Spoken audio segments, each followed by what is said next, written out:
This is a really glossy phone. Look at that. It's basically a mirror. This is Oppo's newest flagship release yet, the Find X3 Pro, and I've been using it for a few weeks now. Here's the thing, living in America, they don't sell these phones here, so when I got the opportunity to test out the newest smartphones late last year, I gave them a shot. I reviewed their budget device called the Reno 4 Pro, and I honestly really enjoyed using it. So I wanted to try out more Oppo phones, especially their high-tier flagships. Fast forward to now, and this is my first time actually reviewing a high-end Oppo device. Well, technically I tried out last year's Find X2 Pro, but I never actually got to test it out thoroughly. So I'm still pretty much new to the playing field, which is a good thing for you guys since you'll get a fresh mindset on whether or not you should purchase the Find X3 Pro. Now, 4 things stood out to me: the design, performance, display, and cameras. Of course, it has other amazing features such as a 65-watt charging speed, fast wireless charging, and reverse, and it even comes with a charger in the box. I seriously can't believe I need to mention that. But if I were to sell this phone, I would focus on those 4 things: the design, performance, display, and cameras. Now, the phone doesn't have an innovative design, but it still has a premium look. With almost every phone nowadays having that squarish camera module on the back, the Find X3 Pro followed suit, pretty much mirroring the iPhone, but I gotta say they did a much better job at making the back look seamless and making the module fit in well with the design. Everything is covered in a sheet of glossy black glass, even the camera module, which still protrudes a bit, but I honestly really like how it looks. The chrome look is futuristic and eye-catching, and it honestly reminds me of that evil robot from Terminator 2, or that one SpongeBob episode.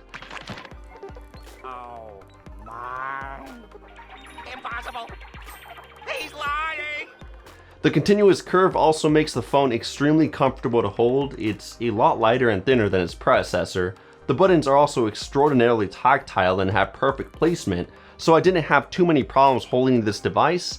I guess the only complaints that I have are that the phone gets dirty easily and it can get a bit tough to use with one hand. First off, that glass back is super prone to fingerprints and oily smudges.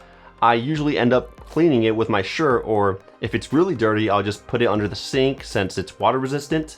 Luckily, if you'd rather just avoid any fingerprints at all, Oppo also released a blue model with a frost matte finish, providing an anti-fingerprint back. But if you get the black model and never use a case, good luck. Secondly, with the screen being 6.7 inches, it's not an easy phone to hold. To put it in perspective, it's almost the same size as the Galaxy S21 Ultra, one of the biggest phones I've ever used this year. Plus, the ColorOS software doesn't do a good job of making the interface more comfortable to use with one hand, unlike One UI does. Either way, I still enjoyed the looks of the phone, and even though it's nothing exciting, it's still premium in hand. I also really enjoyed the speed of the phone. As of now, it's one of the most powerful flagships that you can get alongside the Galaxy S21 Ultra. The specs pretty much speak for themselves. It has the latest Qualcomm chipset, 12GB of RAM, UFS 3.1, 120Hz display, and dual mode 5G. Everything you'd want in a 2021 flagship. In real-world use, doing simple tasks like opening apps, navigating through them, or switching between them felt like a breeze. The phone rarely ever stuttered, and the super smooth 120Hz display made navigating throughout the UI look like eye candy. Even playing games with the Adreno 660 and 120Hz display almost felt like I was cheating since barely any other players had a device of this speed. The phone also unlocked very fast with whatever biometric unlocking method I used, whether it be the fingerprint sensor or face unlock. I was always blown away. It literally unlocks just as fast as the OnePlus 8T, which has one of the fastest unlocking methods on the market. I would have liked the fingerprint sensor to be a bit higher on the screen, and maybe the face unlock feature isn't the most secure option since it is using the front camera to look at your face instead of using a 3D Face ID sensor, but it's good enough. Overall, it's definitely the fastest phone that I've ever used yet. It's even a tiny bit faster than the S21 Ultra. Another aspect that stood out to me was the display. It's gorgeous. Just like before, it's 6.7 inches, has a refresh rate of 120Hz, it's Quad HD Plus, AMOLED, and it's LTPO so that it scales down for power savings. Everything you'd want for the perfect content consuming experience, but the icing on the cake is that the color accuracy on this phone is next level since it's the only Android phone to support the full DCI-P3 wide color gamut, and it can capture, store, and display full path 10-bit color content for a more accurate color reproduction. Okay, so in English, that just means that this phone has the most color accurate display on the market. It's a perfect option for anyone who's into photography or videography. On that note, let's talk about the cameras. On paper, they haven't changed that much from last year's predecessor. Here are the side-by-side specs.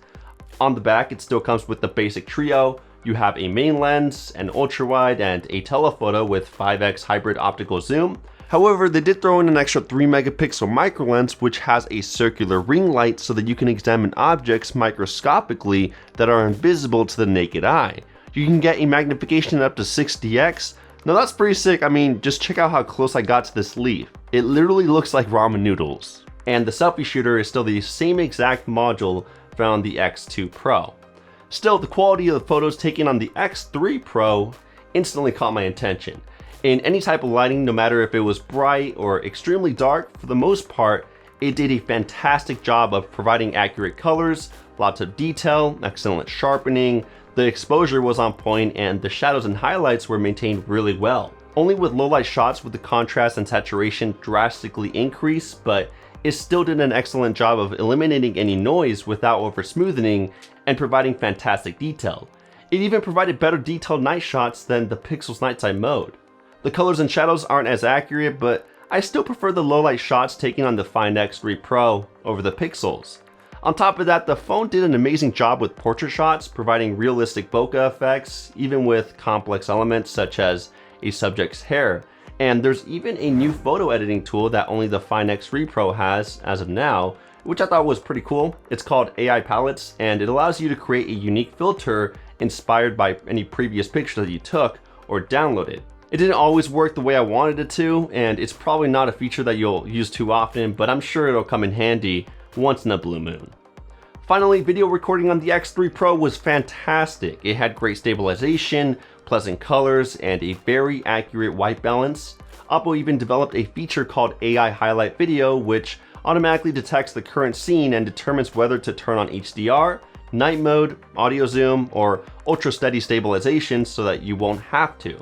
It just provides a more effortless video recording experience for the average Joe. Overall, I'm very delighted with the camera quality found in the Find X3 Pro. It's a pleasure to shoot on, and it's also one of the best nighttime shooters that I've used yet. I also really enjoyed using the software on the Find X3 Pro. It may not be my top software choice, that would probably go to the Pixel software, but I was still impressed by some of the exclusive software features. ColorOS 11.2 provides a very similar interface to that of stock Android. It just looks like it has a skin on top of it. It's not the prettiest skin, but if you're coming from a Google Pixel or OnePlus device, you'll probably get used to the interface quickly.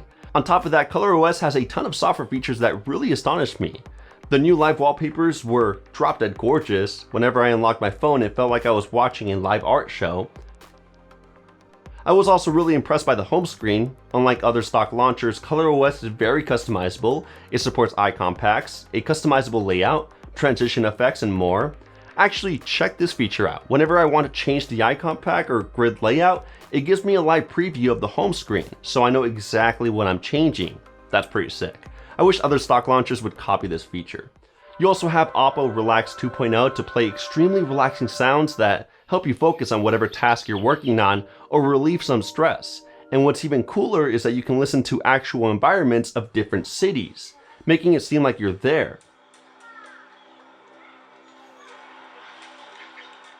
Their always on display is very customizable. It's on par with Samsung's One UI software. You can add custom patterns, custom text, images, analog or digital clocks, and have it be scheduled. There are also many unique tools that I haven't seen before on any other Android software. For example, you have a customizable dark mode where you can choose between different shades of black, just in case you prefer something lighter. For privacy, if you're constantly allowing someone to use your phone and you don't want them to see your data, you can use System Cloner to basically create 2 other accounts on your phone. In other words, you know how Windows 10 allows you to have multiple accounts and you need to sign into one to see the data within it? Well, System Cloner pretty much does the same thing. There's also a new way to calibrate the screen for anyone who is colorblind. The test has you order a few colored hues, and based on the order you chose, it'll create a custom screen calibration that's right for you. The software also has a spectacular gaming mode called Game Space. I used to think Oxygen OS had the best gaming mode, but after seeing what this can do, I changed my mind. For example, they allow you to adjust the touch and swipe sensitivity, the in-game menu is a lot more intuitive, and a feature called Game Focus Mode quickly turns off any possible distractions. That's just the tip of the iceberg. Honestly, I can make a whole separate video on the many unique features found within ColorOS. I actually did make one for ColorOS 11 a while back, so click the eye in the top right corner after watching this video to see how sick this interface is. The only thing I will say is that scrolling within ColorOS doesn't feel as intuitive as other Android softwares. For example, whenever I swipe up or down within the app drawer, it feels like it stops a bit short, only showing me a few of my apps. Just like last year, the X3 Pro still comes with a charging brick. Thank God, and it still charges at a speed of 65 watts, so you can literally top it off at just around 38 minutes. It's mind-boggling. And you know what's interesting? Having a phone that charges this fast meant that I barely even paid attention to the battery life. Since I'm constantly home, whenever the phone became halfway dead, I just plugged it in for 10 minutes and it juiced it up an extra 40%. It's insane. Whenever I had to leave the house, the battery results brought me back to reality though. Even though it has a bigger capacity than its predecessor, with mediocre use, such as messaging, emails, social media, etc., I saw an average screen time of around 5 hours. It's not bad, but it's not great. I also enjoy charging the phone wirelessly at up to 30 watts, and it was nice to have reverse wireless charging at up to 10 watts to be able to juice up my Galaxy Buds Pro. I can't believe it took Oppo this long though just to include wireless charging in their top of the line flagship series. Now the main question you probably have after hearing my thoughts is, should you pre-order the Oppo Find X3 Pro? Well, for starters, it's not a cheap phone and it's only available in Europe and the UK. It's actually the most expensive phone released this year with a starting price of €1,149 in Europe and £1,099 in the UK. It's even more expensive than the Galaxy S21 Ultra. So with that in mind, I do think it's worth it for someone who's coming from a 3 to 4 year old smartphone, since they're most likely looking for something juicy to sink their teeth into, or for anyone who just wants the latest and greatest and has extra money lying around. But for anyone who has a 1 to 2 year old flagship device, I would wait for the next one for 2 reasons. First off, you'll most likely have a similar experience, since every year, the difference in upgrades between most higher end flagships is becoming a lot more minimal. For example, when comparing the changes made to the Find X3 Pro with its predecessor, the Find X2 Pro, they really only made 2 significant changes that the average consumer would genuinely care about or even notice. The support for wireless charging, reverse wireless charging, and the micro lens. Everything else is still awesome improvements, but minor ones. The new design looks sick, but let's be honest, the majority of you are probably going to slap a $15 case on it. The screen is also slightly brighter and more color accurate, but unless you make a side-by-side comparison with another high-end flagship, you probably won't notice it in your day-to-day use. It has an increased battery capacity of just 2400 milliamp hours, a bump in megapixels to the main lens and ultra-wide, and a new processor which does make the phone feel extremely fast, but these days, even budget phones are performing very similarly to these higher end flagships. Of course, they're not as fast, but they're only a few seconds behind when doing simple tasks like opening apps. That's why I don't necessarily think the Find X3 Pro will be worth the possible price tag that it's going to get. Don't get me wrong, it'll still provide you with a fantastic experience, but all I'm saying is, it's a hard sell. Either way, that's my review of the Oppo Find X3 Pro. Let me know in the comments what you think about this phone and if you plan on picking it up for yourself. I'd really love to hear your thoughts. Also, do me a favor and drop a thumbs up on this video if you enjoyed it. Make sure to get subscribed with the notification bell turned on if you haven't already. Thank you guys so much for watching, and I'll catch you guys in the next one. Peace!